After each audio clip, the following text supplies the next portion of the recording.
You are listening to Influencers from the Conference Board. Hello, everybody. I'm Ivan Pollard, the leader of the Marketing and Communications Center here at the Conference Board. And thank you for listening to this podcast, whichever way you're choosing to consume. We appreciate you being here. Today, I'm joined by Jim O'Leary, the US Chief Operating Officer, Corporate Affairs Practice Chair, and Global Chair of Impact ESG at Edelman.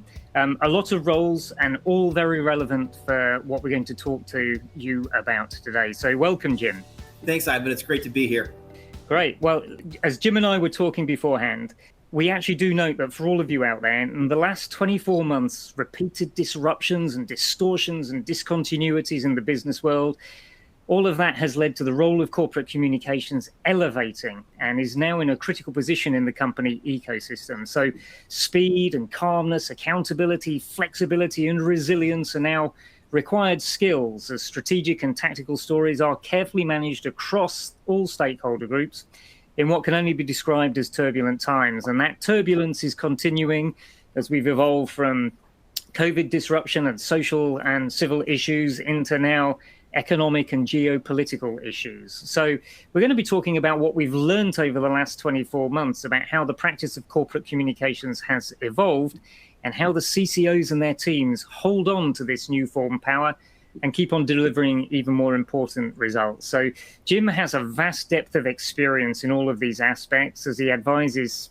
CEOs and corporate communications leaders of some of the top companies in America and around the world. And we're going to be talking about the role of the CCO and what Edelman's point of view is. And it's a very informed point of view, of course, because they're working across a whole spectrum of businesses. These are the topics we're going to be covering. Turbulent times and what's changed. What are the new roles and responsibilities, new skills and capabilities, and then how do you harness this power and hold on to it?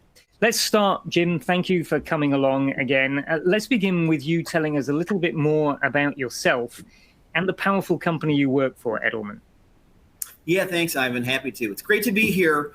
A little bit about me. I have certainly a job. I think it's a great job. I get to work with some of the leaders of some of our largest corporations and typically helping them navigate complex issues at the intersection of business, society, policy. I have 3 day jobs, as Ivan mentioned, here at Edelman. I'm our U.S. Chief Operating Officer. I also run our corporate affairs practice, which includes employee experience business, business transformation, digital, corporate reputation, crisis, sustainability, social impact, and business marketing. And then I'm also looking after our global impact and ESG business, where we're doing so much work at the intersection of business and society. So I got a great, I think, a job that I really enjoy working with, clients and corporations that on some of some really complex issues. Edelman, of course, as I think most of you probably know, is the world's largest communications firm. So when we started off and took a look at doing this research back almost 2 years ago now, when we did, we wanted to have conversations with roughly 250 heads of communications at companies around the world. And I think that the data that we have pulled together as a result of that, combined with the experiences we've all had, in the time since, should lead for us to have a pretty rich discussion here, Ivan. Well, I think, the data, the real world experience, the Conference Board will layer on some data as well. But to set the stage as we talk about the evolving role of corporate communications, I think the very nature of your job description, Jim, talks to about that change. Those 7 pillars of your job, they're all evolving and moving in both the same direction at the same time and sometimes different directions at the same time. So can you give us a generalization to what you've seen happen in the world of communications in the last 2 to 3 years and how that's changed? Things like, as the CCO reporting lines changed, has the team size and budget gone up or down? Are resources matching the demand? Yeah. Those sorts of things. Yeah, that's great. So there are a number of questions in what you just said, and I'll answer them, starting with the first one around context. And this is the one that I think is potentially the most important. I believe, and I think the data suggests that the role of corporate communications is more important, more material to the success of corporations than it's ever been. And I think that there are, I think the events of probably the past 3, give or take, years have helped accelerate this. Starting with the fact that the role of the CEO and the running a large corporation, I think that's actually, there's tons of data suggesting that that's probably more complex than it's ever been. And it's more complex because, in today's world, CEOs need to do what they've always needed to do. That would be right now, figuring out how to manage inflation or recessionary environment, capital allocation, supply chain issues, et cetera. But you layer on top of that everything else that CEOs, leaders have now had to navigate, starting with the pandemic.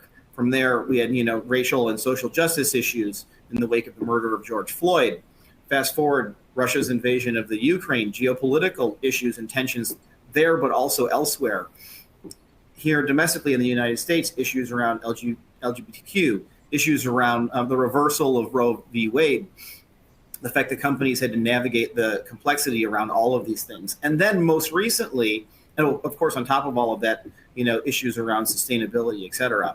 And then most recently, you have what essentially are counter winds that are pushing back against some of that.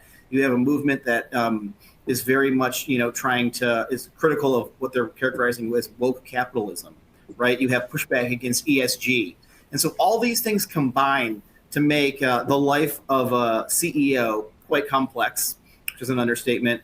And as a result of that, and the fact that so many of these issues require the CCO or heads of communications to help the CEO navigate them, this has led to the elevation, I think, of the function. And I think that, this is a fairly universally accepted truth.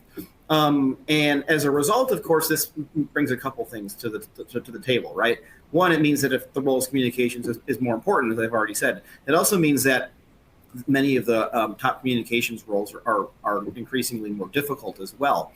And so fundamentally, I think what this creates is an opportunity for communications to continue shifting from a perception standpoint away from its historical perception as more of a cost center or a support function towards, what we think and are increasingly seeing is more of like a value creator.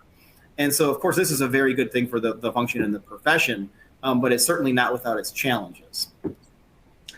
That's a great answer. I do think you're right about the CEO and the complexity of that job, and it's almost like the CCO has become the counselor and advisor to the CEO. And it's interesting, Jim, you said that the last 3 years have accelerated the elevation. Did you think that the corporate communications function was naturally rising because of stakeholder engagement and the voice of the consumer? Was the corporate communications function already on that track and it got accelerated, or has this been literally like a quantum change in the appreciation, that move from a support function to a value creator? Yeah, I think that the shift from support function to value creation was already occurring, but I think that the events of the past several years did dramatically accelerate that. And you can even deconstruct it a little bit, right? So, of course, digital tools, tech, data adoption prior to the events of the past several years was happening. But I think there was some data that came out after the first 6 months of the pandemic from Twilio that suggested in like the first 6 months of the pandemic, data adoption leapfrogged ahead 6 years. And I'm sure that that trajectory has continued. And you can go through and look at some of the main things that communications and corporate communications in particular does and contributes. I think, you think about all of the issues around workforce health and safety that, all the corporations that we work with and exist out there were navigating around the pandemic. That led to a much more significant focus on the internal side, employee communications, employee engagement. And the pendulum is certainly not swinging back. That will continue, even though we're in, many are considering post-pandemic environment. Similarly, the importance of both protecting and promoting the corporate brand. I think, that some of these things that became increasingly important over the past several years, they're only going to stay as such. We might go into the things that might fall backwards in a little while, but It's interesting. So, the last 3 years have accelerated, 6 years growth in a year or in 18 months. Adoption of e-commerce, for instance, rapidly expanded, 10 years worth of growth. So digital data, new tools, new modes of operation inside the workforce. Those things have all put on a layer of requirement for skills to be upskilled or learned. But what are the traditional skills that the corporate communications team, we mustn't forget that those still are critical to helping the CEO navigate these turbulent waters? What critical skills count?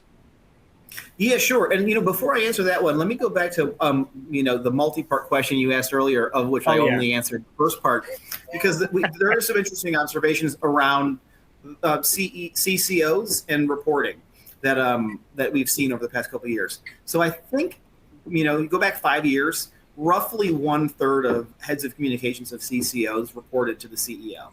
Data, more current data suggests that number is, now a half, maybe even a bit more than half. That's a fairly substantial shift, 1/3 to, half. And I would say that maybe we're likely to see it continue shifting so that the number is even greater. Now, on to your other question about the traditional skills. I mean, I think that everybody knows that the certain skills have always been and will always be in many instances, right, important to being successful within corporate communications. Of course, writing, of course, understanding and interacting with the media. Increasingly, right, all of the employee communications that we talked about.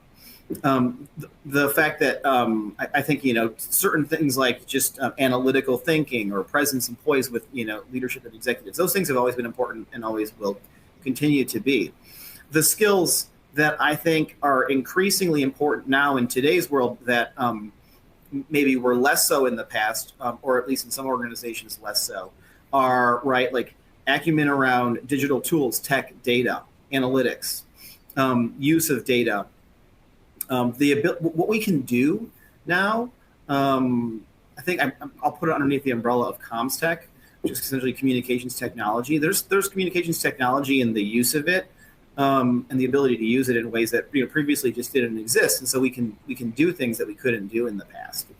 And so I've now seen communications analytics teams of substantial scale within certain corporations or comms tech teams. I've seen, a significant focus and shift towards towards content marketing, which is something that has always been a priority for some organizations, but is increasingly in a more important, higher priority for others. Those are two areas. I think also, and we have an entire team that focuses on this, but there's an increased acceptance in the fact that the role of communications in enabling business transformation is substantial, right? And I think if you look at the data, like 9 out of 10 companies right now are going through some form of transformation. I think 80% of those transformations typically fail. And one of the reasons they fail is because the human aspect of the transformation is overlooked. And instead, things like vision and process and project management are prioritized. And those things are important, but if you overlook the human element, right, which of course communications plays such an important role in enabling, you're likely to be less successful with your transformation. And so the role of communications in enabling transformation, I think, is really important. And then, of course, and I'm sure we'll get into this more later, but the role that communications teams are playing in helping companies navigate all the complex social issues, many of which I mentioned earlier, that rise to a significant level of importance for CEOs and boards in the current environment, right? Navigating social issues, coming up with helping companies define purpose and values as a way to serve as a North Star in the navigation of those issues in many instances. I mean, these are very meaty issues that companies are all wrestling with, and I think communications teams are often playing a very important role in helping navigate that complexity. I think that's, by the way, that really does start to articulate why you have those 7 pillars. Let me just repeat them for the audience. So what Jim does as one of his 3 jobs is manage the corporate affairs practice, where he's looking after corp comms, crisis, employee experience, sustainability and social impact, business transformation, digital, and even B2B marketing. But you can see, on a piece of paper, it looks odd that you have those 7 things, but as you articulate the interconnectedness between those things, the evolving role of comms tech, but also the increased power of the voice of the employee and the requirement to match the outside and the inside. Those new skills are getting more important. And I think Edelman were one of the first to start really focusing on comms tech. And you had industry leading and first in the industry kind of thoughts around that. So what a slight sort of sidebar question, Jim. The application of technology, you talk about data and tech and tools. How do you see that evolving going forward? Is it going to become more important, or is it a support function, or is it a thing on its own? Yeah, no, I think it's very important. And, it's much like 20 years ago when there was a lot of conversation around the role of digital in communications. And now digital essentially is just like air and water. It's just part of what we do. I believe less than 20 years from now, certainly that'll be the case in terms of comms tech and the use of digital tools and tech and data and analytics. The reality is, you think about like within marketing, right? There's MarTech, and even within advertising, there's AdTech. We're just talking about the application of building out essentially a technology layer for the use in communications, and many organizations already do this.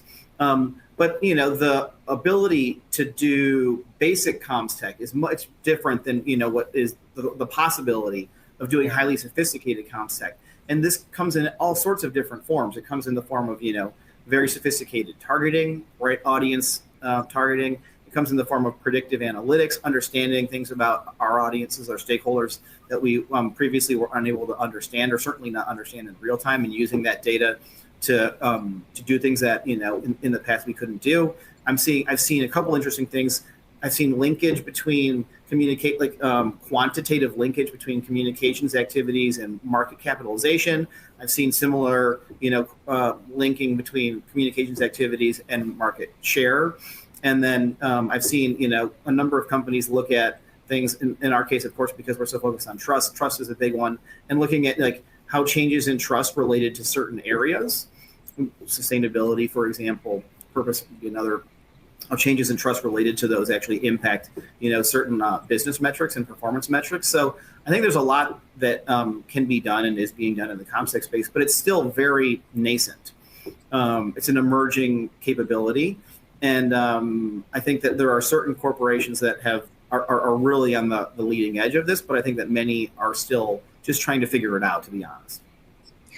Yeah, because when you look at what happened with marketing technology and how we, addressable advertising and the data and MarTech system that goes behind that, you start applying that to this notion of stakeholder capitalism and stakeholder management, and put all of that technology to engage your investors, your shareholders, your NGOs, the media, the journalists and the reporters, but most importantly, your employees. And suddenly internal marketing communications technology goes beyond just saying it's the intranet. So I think that's right. a real good point that hey, we should, we're all human beings at the end of it, but the machine can help make the stories be formed better and land better.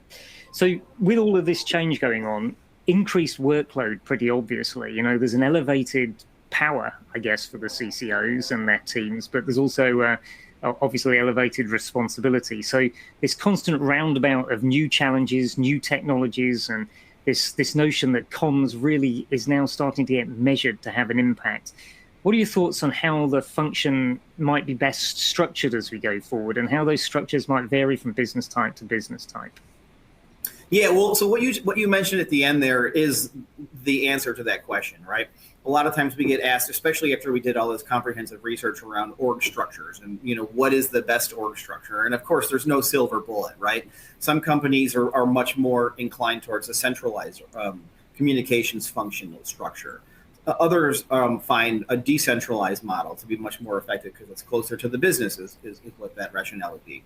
Of course, then there's the hybrid version, which is, something in between, or something that includes both of those. When it comes to org structure, I think it's entirely dependent on the corporation. It's entirely dependent on the industry sector that that they're in, how the corporation works. So I don't, there's no silver bullet there. But I think what I would say is in today's world, communications functions, communications teams need to certainly be much more multidisciplinary than they've ever been. They certainly need to be much more agile. And I would, say that in regards to the function, the team, but also us as practitioners and professionals, right? My friend Dave Sampson and I always joke around about this, and we have we say that like agility is the new stability, right? Like being agile in today's environment is certainly, as important, if not more so, than it's ever been. And I think that applies for us as people, but also for the teams and the functions themselves. So more multidisciplinary, more agile, and then certainly more data and insights driven, right? Data-driven communications has always been a priority for, I think, the best communications teams, but increasingly what's possible has shifted in a way where you can now quantify the impact much more directly of what you do as a communications team on the results of the business. And in the current environment, which is something we should all be very eyes wide open about, right? Like we're in a recessionary environment. We might already be in a recession in the UK. We're probably going to be formally be in a recession here in the US come January. And so I think that while over the past several years the role of communications is more important, has proven to be more important, certainly in a recessionary environment there is pressure on all parts of the organization, but particularly those that are not seen as revenue generating or not seen as value creating. And so, we are, of course, seeing, communications teams, communications functions being pressured to reduce cost or, reduce headcount, that type of thing. And I think in that type of environment, being close to the business results, being close to revenue generation, being close to helping, improve valuation, all of these things are more important than ever. And so the communications teams that can demonstrate that connectivity to the business results, obviously, are the ones that are going to be able to, weather that pressure. Yeah, I think that's a good point. The conference board did some research in the middle of the year, June, July time. So post the invasion of Ukraine and pre the heating up worries about the economy. And we asked CCOs, what was the most challenging thing for them, what was top of mind. And the top 57% of CCOs, they ranked securing resources for the team because of the demand of the workload. Securing resources was their top. And the next one down the list was that they were too busy to get anything done. By the way, that was at 43%. So a marked difference saying, hey, I've got to get the resource to be able to meet the demand. But you are right, there's going to be pressure now. And so linking the impact of comms through real data to the business impact and proving that it's a value creation. I guess when I was growing up, a lot of it was about being on the defensive end of, protecting the business. Still has to do that, but now we can actually grow the business as well. So I guess a fair question. That's right. I mean, Ivan, you just mentioned like three things that are quite, worth noting. So absolutely, the role of comms and playing defense, like, still very important. Still much of what many communications teams are focused on, in particular in the current environment. So that has always, crisis situations, for example, have always been where I think the communications teams have been able to demonstrate significant contributions to the business, and that's still the case. But there's all these other things on top of that. In terms of the resources, you're exactly right. When communications started to play such an important role over the past several years, the one thing that we noticed was that despite the increase in responsibility, the increase in ability to contribute to the business at the highest levels, most communications teams were not getting a dramatic increase in resource allocation. And so, ultimately that led to then, some having to prioritize certain things over other things, or all, frankly, having to prioritize. And so, that was one of the challenges that we found in our research too, which is that, great that communications as a function of the profession and, as teams are, operating at the highest levels. But it certainly doesn't come without its challenges, especially when, resourcing is not necessarily corresponding. Additional resourcing is not corresponding. Yeah, and again, to put a few numbers on that, again, conference board research at the beginning of the year, so this is a little bit more pandemic related than economic.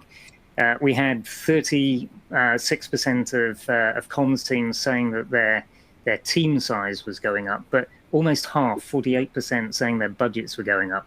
They didn't tell us by how much. So I think we could probably guarantee that those rises for the minority were probably less than the workload going up. So I guess a fair question. Well, and I would wonder what that data would look like now in a recessionary environment, and see if that's changed. I mean, it's interesting. So like we did similar research, and I think what we found, I'm looking at this specifically to be precise. So less than 1 in 10 of the CCOs that we talked to, and again, your research was a little bit more fresh, but it's noteworthy either way. Less than 1 in 10 anticipated a budget increase of more than 15% at the time that we asked that question. And so, like, it's one thing to have an increase, but a material increase, and especially in the current environment, is something that I would expect is unlikely in many instances. I'm sure there are exceptions to that, but I don't think that the pressure to deliver goes down at all, and I don't think that the expectations around the function are going to go down at all. I mean, there may be some things that are deprioritized. You probably have seen the most recent data around ESG, for example, which has been a very large focus area of a number of corporations and communications teams. There are some data to suggest that some CEOs or boards, other leaders may be deprioritizing ESG in the current environment. But I think that comes with an enormous amount of risk. And I think that I think that CEOs may indicate that they're going to be deprioritizing that in the data, but we're actually not seeing that deprioritization in actions as much as what they're saying. I think that's interesting, Jim. This notion, as you said, you've got ESG woven in. The expectations of the consumer out there.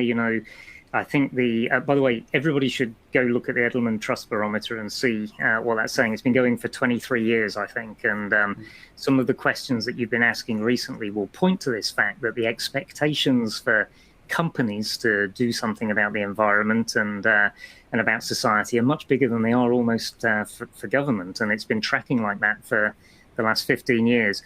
So if companies do deprioritize ESG in order to save money, what do you think the risks are to that? Yeah, I mean, I think there's significant risks. And so, and even like breaking down ESG for a moment, because it is a term that, means different things to different people. But certainly the E in ESG, right, environment. I mean, if you think about what's happening from a climate perspective, like, managing climate risk, I think corporations deprioritize managing climate risk at their own risk.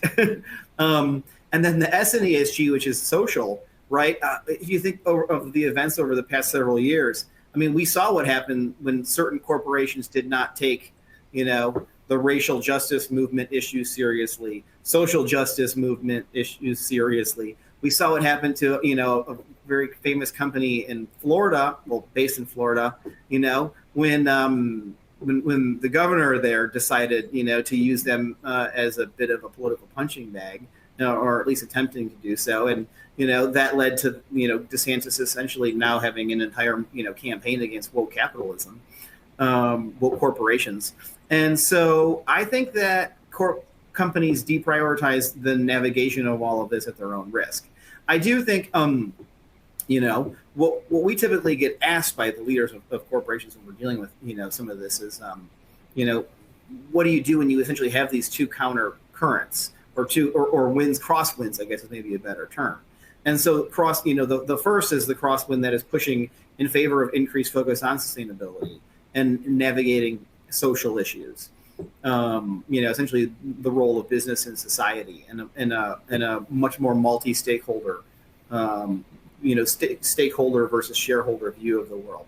And then more recently, this kind of counterwind, with Governor DeSantis as an example, pushing back against woke capitalism, pushing back against the ESG movement more broadly. And then, of course, we've seen the pushback against ESG investing too.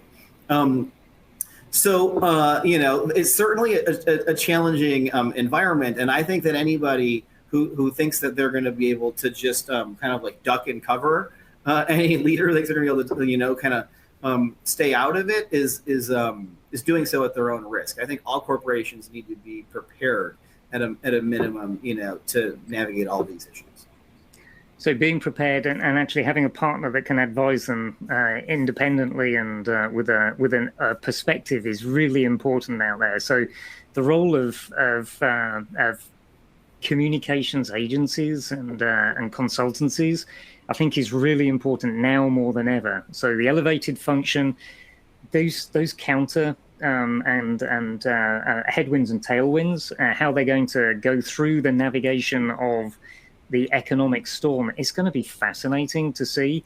If we look back, there's a very good management science paper from 2015 that looks at what happened in 2008 for a balanced portfolio of ESG aware companies and those that were less ESG aware, and who performed better for the 10 years afterwards. And it's very enlightening reading, because ESG is an investment for the long term. And by the way, the E and you could even argue the S, the environmental and the social actions a company takes, may actually save you money and get you better talent in the long term and increase productivity. So yeah, that's right. I mean, Ivan, earlier you mentioned, our trust research. And so, I'm not going to do a full commercial here for the Edelman Trust Barometer, but I will say that what you just said is absolutely reinforced by the data that we found in it, right? And I think at a high level, a couple points. I mean, essentially, roughly 2/3 of most major corporations' stakeholders, 2/3 of employees, more than 2/3 of employees, more than 2/3 of the average customer or consumer, and 2/3 of investors. They're belief driven now, which is an increase from in the past, right? And as a result of being much more belief driven, it's that much more important, right, for corporations to keep that in mind as they're doing whatever they're going to do. And I think we're seeing a period now where people have always, perhaps, when I was 17 years old, I think I believed in protecting the environment, but your belief and your actions were perhaps a little bit less connected than they are today. So we see data where consumers will literally drop brands if their favorite brands, they will drop them if they commit the same action that, let's say, a famous leading Oscar actor did at the Oscars this year. If you make the wrong move, people will drop you. And so even as we go into economic hardship, think carefully, I guess, companies, and think wisely about what actions you're going to draw back on and what actions you're going to keep pursuing. So Jim, when you mention agility and digital transformation and this idea of being multidisciplinary as a comms expert, I guess this is an unfair question, but I'm going to ask it anyway, because you're the COO of Edelman. So how have Edelman applied those principles to its own business? Yeah, and it's a fair question. So, so first and foremost, we have built units here to help our clients navigate all of those areas of complexity, right? And that's the most important thing. In terms of our own internal transformation, along similar lines, certainly we have done that as well. I think, interestingly, one of the areas that we have prioritized the most and will continue to do so is DEI.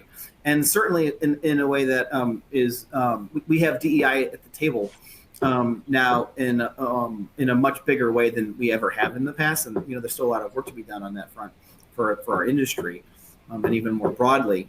But yeah, so we, for us, it's if we're suggesting to clients that, comms tech is the future, then that's of course why we have built an entire operation around, right, enabling comms tech and digital transformation for our clients. And we, of course, practice that for ourselves. And agility, how have you imbued agility into your teams? Yeah, well, I think that, fortunately, and I think, Ivan, you've been on the agency side, but agility has always been something that has been, I think within, certainly I'll speak for Edelman, has been something that we have prized and prioritized here. And so that probably is nothing new, though it does require a degree of flexibility in the current environment, especially as we're navigating all sorts of trickiness and complexity around hybrid working and the rest. Yeah, and hybrid work, especially for, I don't know if you saw what Satya Nadella said about Microsoft and their approach to hybrid work recently, but this notion about how you trade off flexibility and perceived productivity for collaboration and communication. In a communications agency, the interpersonal reactions are super important, whether it's between your team members or you and a CEO. How that interaction goes is important. So how are you thinking, and again, an unfair question, but at Edelman, how are you thinking about this evolving nature of hybrid or remote work?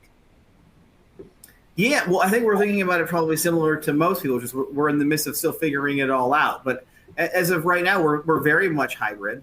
And, there are certain parts of the country and our presence in each of those parts that are kind of like at different stages of hybrid, right? I think some parts of the country are still much more remote than others.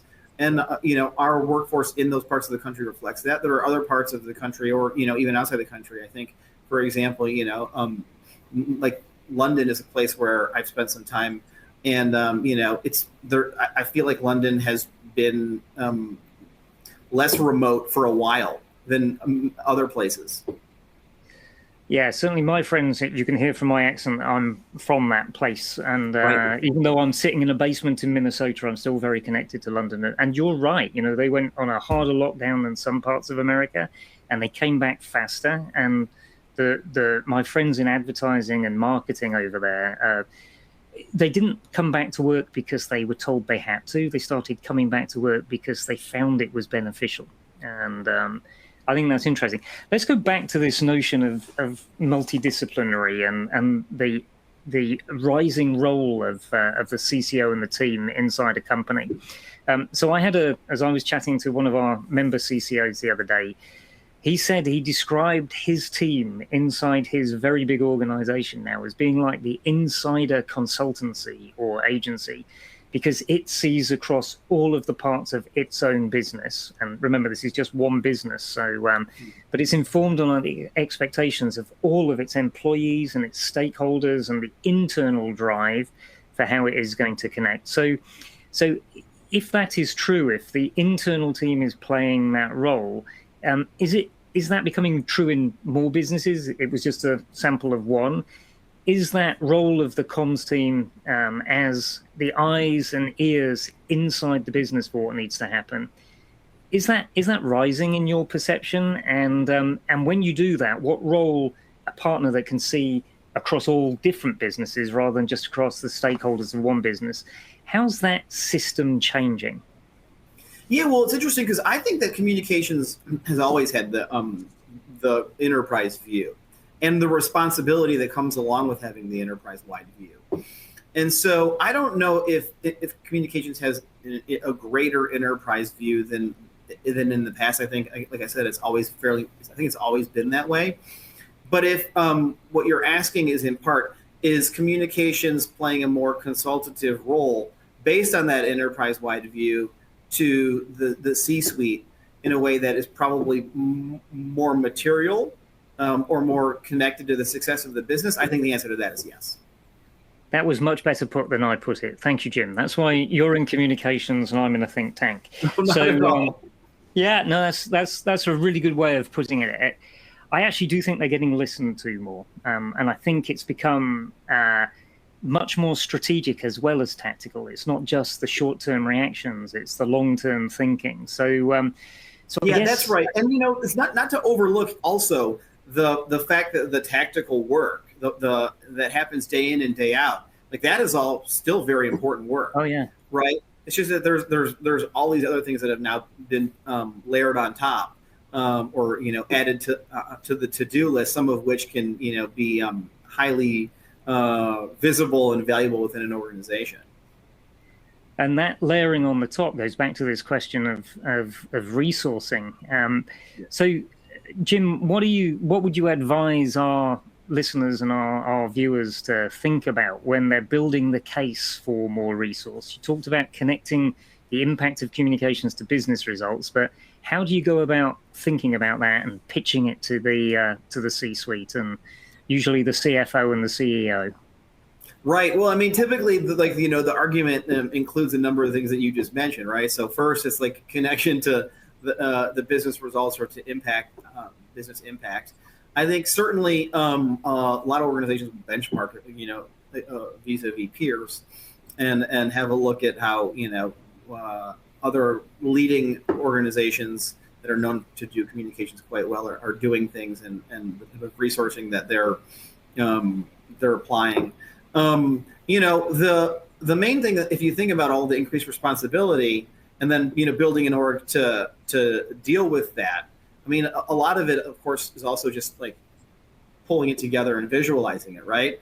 And so if you're going to be held as a comms team, if you're going to be contributing to a company's ESG strategy, then you certainly are going to need some ESG expertise on the team, maybe even an ESG or a sustainability oriented team within communications team, or adjacent, which we've seen both, right? Sustainability or social impact, or even just impact, as some are just referring to it now, as being a priority of the communications team, or being adjacent to and very connected to the communications team. I think those are some areas. And then you take those and then you just add those to all of the areas that have existed historically that are only more important than they were in the past. Employee communications, as we've mentioned already, being one of those, right? Crisis and issues management, certainly not going anywhere in the current environment, right? Needing the ability to navigate that. Layer alongside that, maybe your communications organization also has responsibility around policy or public affairs.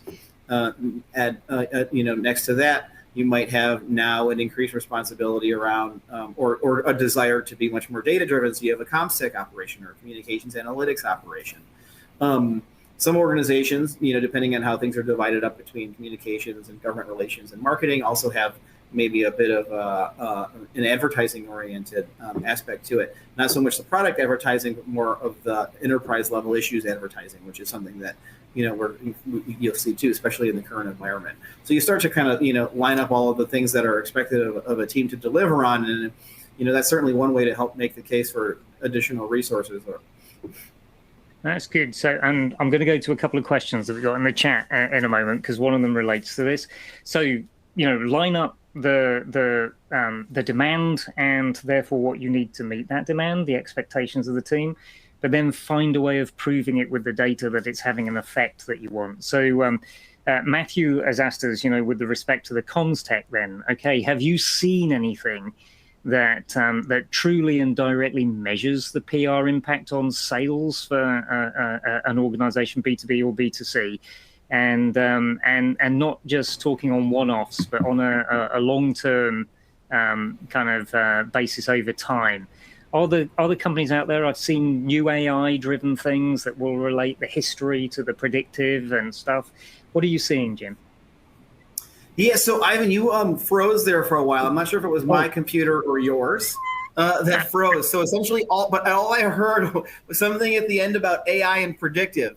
And so I'm just going to answer a question related to AI and predictive whether or not that's essentially what you were asking. There is certainly a lot happening when it comes to predictive and AI that previously didn't exist. And what it essentially enables, in my opinion, is us to do what we've always done as communications professionals, but just much better. So, the ability to monitor in a way that is much more sophisticated than it was in the past is, of course, a very basic example of that. The ability to have a much greater understanding of audience and of stakeholders across the board, all stakeholders, but not just, the consumer, which I think has always historically, there's always been a much greater wealth of data related to consumer than maybe other audiences or stakeholders, that now increasingly are being much more targeted, which means there's much more data related to them, whether you're talking about investors or, some on the regulatory or policy side, whether you're talking about any number of stakeholders. So that's that. And then on the AI side, on the automation side, on the ability to license more like off-the-shelf SaaS products that actually enable us to do things more sophisticatedly. I think that we're absolutely seeing that. The trick there then becomes of all of the new column CommSec products, or for lack of a better term, that exist out there, which ones are you gonna pick to use to build a tech stack to enable your communications team to do what it needs to do without having to sort through all of the less helpful comms tech that is out there. much in the same way that, marketers had to do, with MarTech and are still doing with MarTech, right? When you have an explosion of products and services out there, then you have to essentially figure out how to cut through and determine what's going to be the most helpful to you to do whatever you need to do, whether it's, directly quantify the impact of communications activities on the business via some type of modeling, or just have a more sophisticated, monitoring technology or targeting technology. So I think, I'm sorry I froze. That's what happens in Minnesota. It's 23 degrees at the moment. So no I worries. guess the internet freezes as much as I do. So the question was about, relating PR activity to direct business results over time. And I think you answered it very well. There are a host of new companies with new technologies coming up around the predictive, but also the attribution models that I think we're probably 10 years behind the marketing teams and the advertising teams on just trying to sort our way through, what works and what doesn't. And I think it is a kind of a heuristic approach to trial and error and work out what's going on there. So another question we got asked is, we've touched on, the old-fashioned role that has not gone away about crisis management. And this kind of this new need to be agile, but also the idea that black swan events now, there are more black swans than there are white swans sometimes out there. So how do you think about, what would you advise companies on in terms of this notion that you could have a crisis management playbook and you could just refer to the binder and a plan versus this ability to think about scenario planning? How do you feel that the technology, but also the practices of the professionals are changing between the old-fashioned plan for what's going to happen and run the playbook versus scenario planning? Yeah, well, so I think the answer is yes to all of those things. I think that companies still should be planning for what's going to be happening and have the playbook. But I think as part of that, I would also suggest the scenario planning to be a core aspect of the playbook, and then also the understanding that when you're dealing with a crisis situation, neither of those may be sufficient. The predetermined playbook and all of the scenario planning in the world is not necessarily going to be sufficient in certain situations. And so the ability to be agile and to react to what's happening in real time is just as important as the preparation. But I don't think in any way I would deprioritize the preparation. And I don't think I would deprioritize the playbook or the scenarios or the tabletop exercises that corporations do. We help many corporations do. I just think that those will only get you so far. And in today's world, the ability to react in real time is just as important.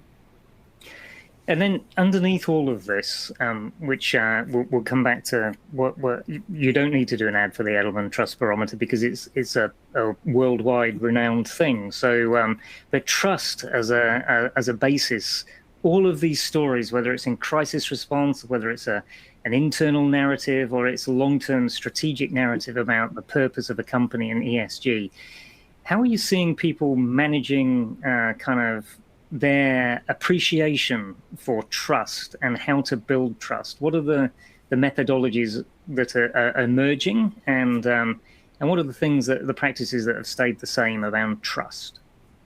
Yeah, so we're increasingly seeing trust as a defining business metric, which is something that we have always believed should be the case, and it is increasingly being adopted as such.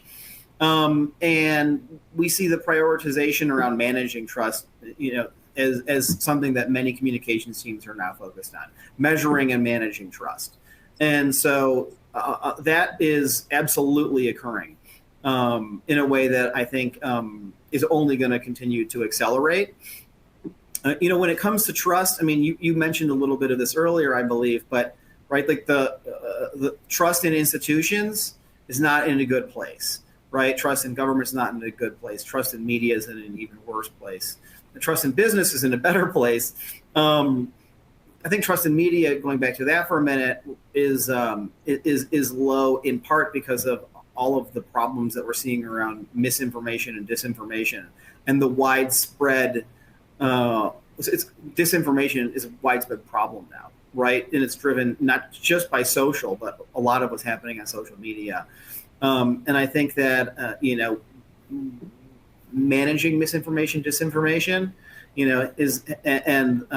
navigating it has increasingly become, another part of these increased expectations that are being, put on a communications team. And it's certainly time consuming and can be very unfortunate for some corporations that are victims of it, whether it's, intentional or unintentional. But there's more intentional disinformation that is being deployed against corporations than ever before. Yeah, and it's interesting because in this year's Trust Barometer, one of the most trusted sources of information is your employer's own channels. And one of the least trusted is social media. But it's fascinating to see how the news media over the last, 50 years has declined. So trust is massively important. So 3 things then to think about. The role of the CCO and the team and communications has elevated, and it's become more powerful. The second thing is the technologies that enable us to think about how to harness that power are changing, almost weekly. So you've got to keep a team focused on and understand that. And underneath all of that, the most fundamental thing that you want between any business and its stakeholders, customers, all the way down to its board and its investors and its employees, is trust. So, Jim, everything's elevated. If you had to leave our members with one kind of thought about how to hold on to the power and continue to add value through corporate communications, what would you tell them? How to hold on to the power? Yeah, so I think you actually just summarized that up very nicely, Ivan. Fundamentally, I think there is a shift that we're seeing, and that shift is from corporate communications as a support function to corporate communications as a value creator. And I think that shift is driven in part based on the events of the past several years and the fact that all of these issues that the leaders of our largest corporations have to deal with, issues related to the pandemic first, but then all social and racial justice, right, geopolitics, et cetera, most recently these countercurrents against woke capitalism, et cetera. All of these issues are issues that communications leaders are typically involved in helping CEOs navigate. And the ability to do so successfully is what separates the communications leaders who were the right hand of, as you said earlier, the CEO, and will remain so, versus those who were but will not, and you'll see a pendulum swing in the opposite direction. And certainly there is no silver bullet to navigating the complexity around those issues. But I think as communications professionals, what do we have? We have an enterprise-wide view. We talked about this earlier. We have the ability to counsel leaders based on a greater understanding of all the various stakeholders than is typical, right? Marketing is typically focused on the customer or the consumer, and we'll have significant amount of insight related to that stakeholder, but much less so about the others. Whereas communications, of course, is typically in a position to be able to provide advice and counsel based on a greater understanding of a wide variety of stakeholders, including the employee base, right? The different types of the employee base, maybe management versus frontline employees, right? The investors, the NGO community, of course, the consumer as well, and any number of other stakeholders. And that multi-stakeholder view, the understanding of the complexity that exists between all of those stakeholders, and being able to bring that view at an enterprise level to a C-suite, to a management team, to a CEO, to a board, and then provide advice and counsel around what to say in many instances, but even better, what to do. And in today's world, I think it's the communications teams that are advising as much on the action as they are advising on what they say, what a company should say. So it's those that are advising on what they should say and what they should do that I think are those that are delivering oftentimes the most value, and are certainly gonna maintain their position of influence that was hard earned in many instances over the past several years. I think that's brilliant, Jim. I work with a great guy called Mark Machew at Coca-Cola who would always say you have to be something first, then you have to do something, you have to act, and only then do you bother to tell people. So I think that thought, the be, do, say kind of thought to communications organizations is a really useful one to end on. So if you can keep doing that, comms teams and comms leaders out there, it's not just about the storytelling, it's about the actions, but more importantly, it's about the purpose of the company and why it exists. And if you can crystallize that into something that people believe and trust, I think the future looks bright for us. So Jim, thank you so much for that. I guess if I had to summarize, we'd say that the discipline of communications is the same in many ways, and yet it's different every single day. Probably always was, and probably always will be. So, but the turbulence of recent times, from all the things you talked about, Jim, social unrest, Me Too movements, DEI, civil issues, geopolitical, economic, and pandemic issues. All of those things have just highlighted and accelerated, to your point, the importance and the power of communications, a story well told behind an action well intended from a company that has people's trust. That's really the future of business, and actually maybe business helping the future of the planet. So I guess the means by which we're doing it are reinvented all the time to the MarTech conversation, but we can never rest, and we can always be asking, how can we do this better? And I guess I'd urge people, just as those who have turned up to listen to this podcast, the best thing we can do is keep talking to each other, learning from each other, because we'll all get learnings from different experiences that we can apply to our own. And that's really the critical thing that I think we have to do. So if people need to know more, obviously reach out to Edelman and his team, or reach out to the conference board if there are other things you want to follow up. If you're a member of the conference board, you can ask us to do more research into these topics. And at the conference board, we're always thinking about different topics that we'll be researching.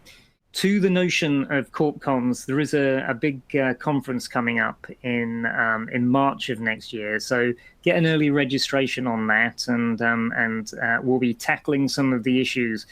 As Jim said, the issues, the data even that we collected a year ago might not be telling the true story now for what we need to be doing next.